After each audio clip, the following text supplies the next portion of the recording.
Assalamualaikum warahmatullahi wabarakatuh. Pada pertemuan kali ini saya akan bahas materi tentang penaksiran proporsi. Apa itu penaksiran? Upaya untuk memperkirakan nilai parameter populasi berdasarkan informasi dari sampel. Teori penaksiran adalah teori yang mendasari penyusunan selang kepercayaan. Oke, untuk yang pertemuan ini kita akan bahas penaksiran proporsi. Kalau sebelumnya kita sudah bahas beberapa penaksiran ya.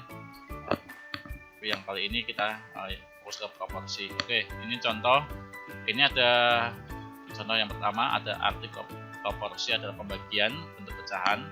Contohnya adalah misal di kelas itu ada 40 mahasiswa, kemudian itu dibagi antara putra dan putri. Putranya 25 dan putrinya 15.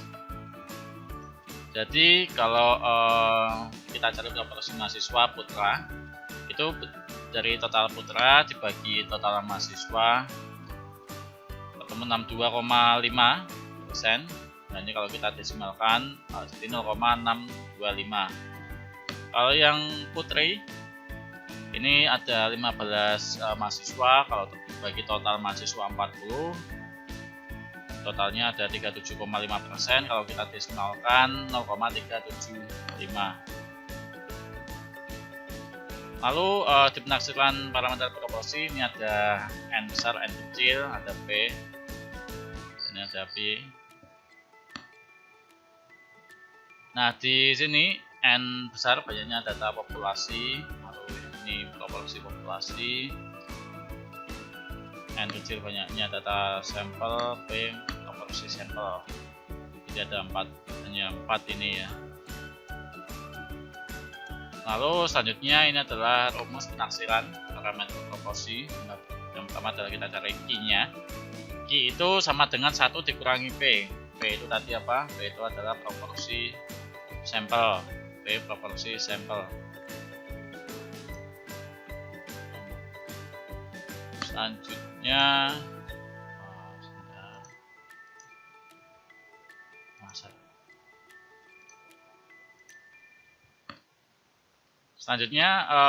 cari nilai P sampai ke bentuk desimal. Ini ya. Proporsi sampel tadi rumusnya yang pertama itu tadi, kalau misal kita cari yang putra 25 bagi 40 62,5%. Kalau kita desimalkan jadi 0,625. 62,5 dibagi 100 0,625. Oke, yang ini P ini adalah P sampai ke bentuk desimal.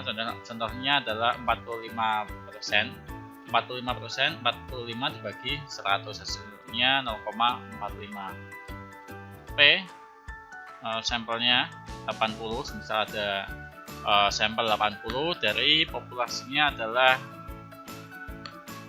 300. Jadi 80 bagi 300 ketemu 27%. Kalau dijadikan desimal 0,27. Oke, untuk nilai P sekarang sudah ketemu. Jadi nanti kalau mencari nilai Q ini sudah ketemu, Q sama dengan 1 dikurangi 0,27. Selanjutnya rumus penaksirannya adalah ini, P dikurangi ini kurung siku, ada mencari Z index sini, dan seterusnya. Ini ada PQ dibagi N di akar, dan yang kanan juga sama. Oke, langsung ke contohnya.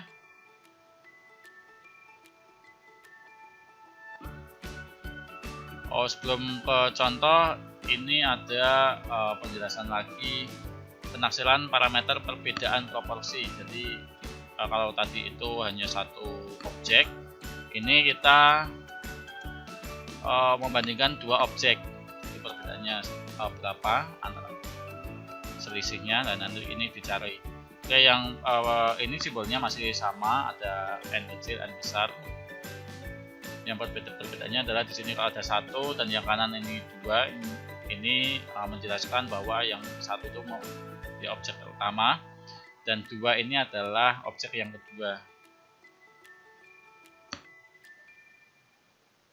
Lalu untuk rumusnya Ya, ini key pertama, ini objek yang pertama masuknya itu sama dengan 1 dikurangi P1. Untuk yang objek kedua, key 2 sama dengan 1 dikurangi P2. Nah, untuk mencari P ini masih sama caranya, yaitu kita menggunakan total sampel dibagi total populasi, nanti hasilnya berapa sampai ketemu desimalnya, misal hasilnya 45%, ketemu ini 0,45, dan nanti ini yang akan dihitung. Jadi kalau misal nilainya adalah ini, kalau misal ini 80, 300, sampelnya 80, populasinya 300, sehingga hasilnya 0,27, sehingga di sini 1 kurangi 2 0,27. Dan untuk yang kedua, kalau misal hasilnya 0,50, ya 1 dikurangi 0,50. Untuk rumusnya yang perbedaan seperti ini, P1 dikurangi P2. Nah, ini ada perbedaan ya dari rumus yang pertama tadi. Jadi yang pertama ini P1 dikurangi P2, nanti ini juga dicari berdasarkan nilai yang tertinggi, P1 nya yang tertinggi ya. Lalu nilai Z indeksnya berapa, nanti dicari. Lalu kemudian ini nilai-nilai yang kita dapat, P1, Q1 nya berapa kita masukkan, dan N1 berapa kita masukkan, dijumlahkan dengan yang objek yang kedua. Setelah itu nanti diakar, nanti ketemu hasilnya, dan yang kanan juga ini nanti dihitung, nanti ketemu hasilnya, tinggal dijumlahkan.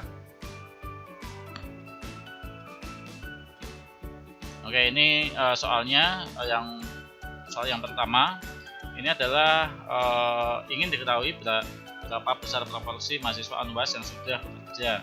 Untuk diambil sampel sebanyak 500 mahasiswa UNWAS, dan ternyata 45%-nya itu sudah bekerja.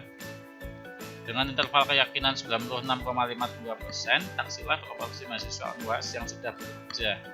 Oke, untuk mengerjakannya, kita pertama cari nilai P-nya dulu. P-nya itu kita tadi ketemu proporsi sampel ya, itu 45%.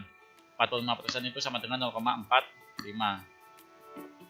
45 dibagi 100. Nah, untuk mencari Q-nya, 1 dikurangi P, 1 dikurangi 0,45, hasilnya 0,55. Nah, di sini selanjutnya adalah mencari Z tabelnya, Z indeksnya. Tadi interval keyakinannya adalah 96,5%. Nah, kita cari 96,5 dibagi 2, ini masih sama seperti perhitungan sebelumnya untuk mencari Z tabel. 0,9652 dibagi 2, hasilnya 0,4826. 4826 kita cari di tabel, Z tabel ya. Z tabel ini 0, berapa tadi? 0,4826. 0,4826 di sini ya. Berarti Z tabelnya 2,1 ditambah 0,01, hasilnya 0,11. 2,11. Oke, betul. Nah, sekarang Z tabelnya sudah diketahui, karena di sini objeknya cuma 1, sehingga kita menggunakan rumus yang objeknya 1. P, kita tinggal masukkan aja nilai dari P ini. P-nya itu 0,45, masukkan. Z tabelnya tadi 2,11. Kemudian P-nya sudah didapat juga 0,45. Q-nya itu ini Q-nya. Lalu di sini N-nya itu ada 500 ya, tadi diambil 500 sampel. Lalu yang kanannya juga ini P-nya itu diambilkan dari nilai P.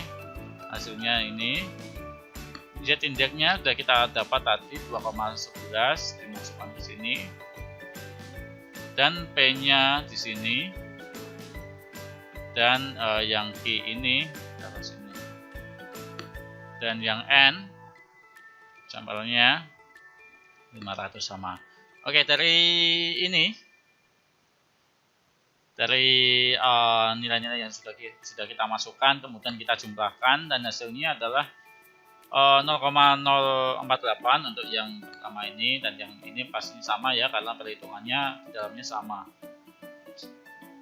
Yang membedakan hanyalah ini, kalau yang pertama itu dikurangi dan yang kedua itu ditambah, dan hasilnya adalah 0,403 dan yang kanannya 0,497. Ini artinya adalah jadi penaksiran dari proporsi itu adalah antara 0,403 sampai 0,497. Itu untuk yang soal pertama. Oke, ini ada soal yang kedua, ini menggunakan dua objek, kurang lebih perhitungannya sama, yang membedakan hanyalah rumusnya ditambah P1 dan P2.